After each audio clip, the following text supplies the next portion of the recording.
Welcome to the latest edition of The Spirit of the Hawk, podcast covering Defensa y Justicia in the Argentine Primera División, Liga Profesional de Football. It's not the Superliga anymore, whatever you want to call it. Defensa y Justicia is a really fun team to watch, and you'll get a chance to watch them continuing on in the Copa Sudamericana after this week's results. I'm Jason Longshore. Thanks for listening. Thanks to all of our fans who listen from Argentina as well. I think we are the only Defensa y Justicia podcast in English, which is very cool. Hernan Crespo should be making a lot of new supporters of Defensa y Justicia. I love the way he has this team playing. I love the type of soccer that he is trying to have this team play. It's not always happening without some bobbles and some mistakes, and we'll talk about that. But I like what he is striving for, and it's just a lot of fun to watch. So let's get caught up on Copa Sudamericana. They advanced 3-2 past Sportivo Luqueño of Paraguay in the round of 32. They will be moving on to face Vasco da Gama of Brazil in the round of 16. That will start in a couple of weeks. Brian Romero became the key figure in this series. He's been the key figure in the attack for Defensa since joining the club from Independiente.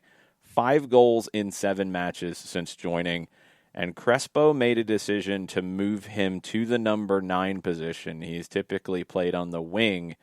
That move has been critical, and it is Romero who typically is the danger man for Defensa y Justicia.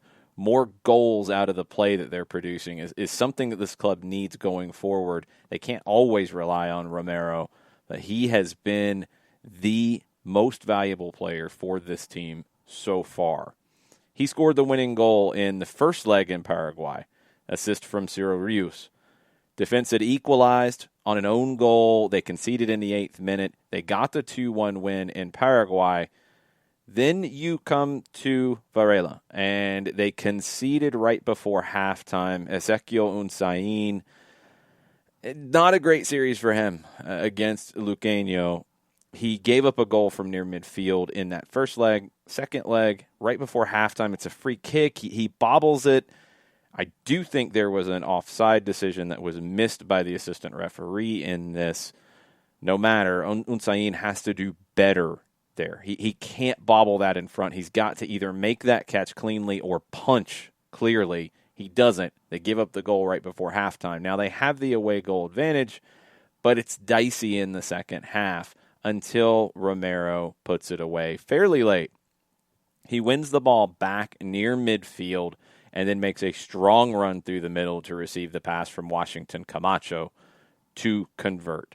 Let's hear what that sounded like on DirecTV Sports. A ver qué pasa con esta. Aquí se viene Camacho. Espera Valentiel. Lo puede empatar en esta defensa. La meten para Romero. Lo tiene Romero. Romero le pega. ¡Gol! ¡Gol!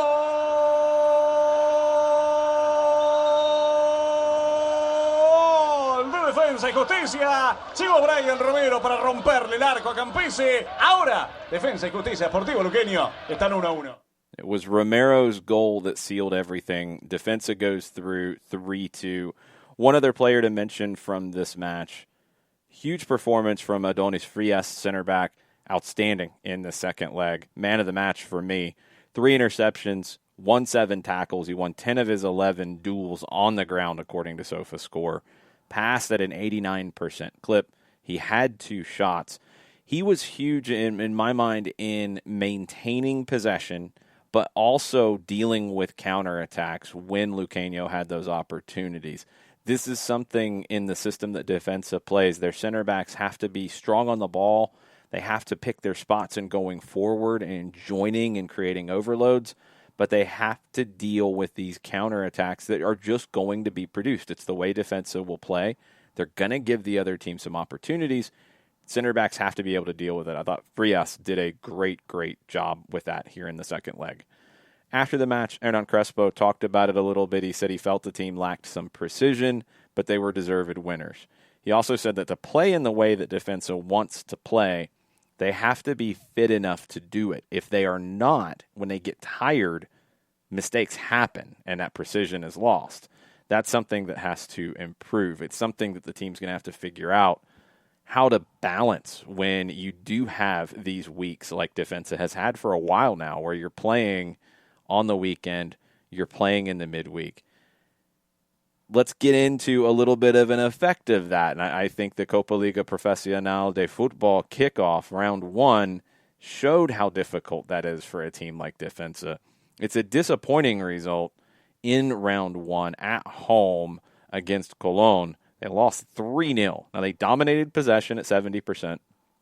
They were the team that outshot the opposition. They had more of the play, but they were just killed on the counterattack. They had chances to equalize early in the second half. They couldn't find them. They end up giving up a couple late. They lose 3-0. Washington Camacho, who came on as a sub probably because of his performance and the minutes he played on the weekend, was the man of the match. He created 3 chances. He had 3 shots of his own. He could not find the back of the net. It's the kind of match it felt like, a very frustrating one for Defensa. They prepare now for Game 2 in this round, in this first phase of the Copa Liga Profesional, where you're playing 6 matches. So these games are very, very meaningful. You want to finish in the top 2 to advance into the championship phase, where you'll play 5 more matches. You don't want to be in that consolation phase where you'll play 5 more matches, but you don't have a chance to win a Libertadores spot in next year's tournament. Defensa wants to get back to the Libertadores. They feel like they have some unfinished business there. They will travel to face Central Córdoba on Monday for a 7:30 kickoff, so they'll get a little bit of time here to rest and recover. El Ferro Viario, Central Córdoba, they lost their first match in the tournament, 1-0 to Independiente. They were at home for that too. Kind of a similar story to Defensa. They outshot El Rojo 17-7. They had 4 shots on target compared to Independiente's 1 that they converted on. Their 2 best players, in my mind, were the 2 central midfielders in their 4-4-2, Ariel Rojas and Christian Vega. They were the strongest performers, good on the ball, good defensively as well. Defensa's 3-4-3 against Central Córdoba's 4-4-2 will be pretty interesting to watch. I think that midfield battle will be very, very important. If Rojas and Vega have the kind of performances like they did for Central Córdoba in that last match, Defensa is going to have some problems to deal with. Hopefully, you have Camacho from the start for Defensa in the attack. You have a strong performance out of Romero, Piscini. It's going to take a complete performance from Defensa to go on the road here and get a result, and the pressure's mounting a little bit to get that result. A couple other little bits of news. We didn't mention the first leg against Sportivo Luqueño. My man of the match in that one was another one of the center backs, Juan Rodriguez. He put on a very strong performance in that game on the road to help get the win. 6 clearances, 7 interceptions, 5 tackles. Your center backs for Defensa, you're going to see these kinds of passing numbers, 87%, 84 passes. He created a chance as well. He had a couple of shots. The center backs are so important. They're going to get overlooked because Defensa has so much of the ball in the attacking half. But these center backs have to be more than just defensive players. Rodriguez has shown that he can be that. Frias has shown that he can be that. I think Martinez has shown that he can be that. Those center backs allow you to take the chances going forward. They're very, very important in the way that Hernan Crespo wants to play. Another little interesting bit of news, Aldo Maiz will be loaned by Defensa to Cerro Porteño in his native Paraguay. Travel is a little difficult at the moment when you're talking about getting to your loan destination here. Luckily, Sportivo Luqueño of Paraguay was in the country, and he hitched a ride, essentially, on their flight back to Paraguay. So they had to add one more ticket to that. Probably a little awkward for him because he's going to join one of the rivals. They were able to do it. That's really good on Sportivo Luqueño to be willing to do that. Way to solve the problem there, and Maiz will go to Cerro Porteño and get more playing time, and that will hopefully help him in his career. We'll be back next week after the Central Córdoba match to break it down. Again, it is Monday night, 7:30 kickoff. We'll be back next week to talk about it. Thanks for listening to The Spirit of the Hawk. I'm Jason Longshore, signing off.